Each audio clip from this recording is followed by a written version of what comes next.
ভাই 250 গ্রাম মাংস দেন দিহি। 250 গ্রাম মাংস বেচি না আপা। দেন না ভাই, এমন করেন কে? আরে আপা কইলাম তো 250 গ্রাম মাংস বেচি না, আধা কেজি নিচে মাংস বেচি না, জানতো তো সব।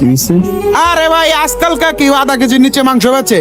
পকেটে টাকা নাই, আইসে আবার মাংস খাইতো। তাই এগুলা ওনারা তো খুচরা 250 গ্রাম মাংস বিক্রি করে না, খুচরা 250 গ্রাম মাংস তো অনেক কম। আপনি 250 গ্রাম মাংস দিয়ে কি করবেন?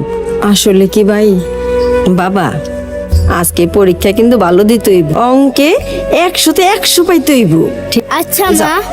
যাও। মা, কি বাবা? আজকে যদি আমি পরীক্ষায় ভালো করি আমাকে গরুর মাংস দিয়ে ভাত খাওয়াবা? পোলাটার ছোটবেলাতে বাপ নাই, জীবনে অনেক কিছু চাইছে কিন্তু তার কোনোদিন কোনো চাওয়া পূরণ করতে পারি নাই।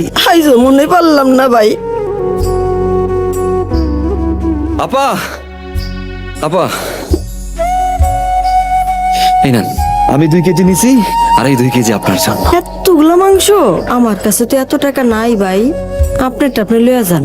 ভাই বুঝছেন না, আজকে না হয় ভাই তার বোনের ছেলের একটা ইচ্ছা পূরণ করলো, এটা আপনার জন্য। আল্লাহ আপনারে ভালো করুক, আপনার মনটার মতন যেন আপনারে বড় করে রাখে। এই বোন বাইরের জন্য দোয়া করব, আল্লাহ যেন বাইরে ভালো রাখে।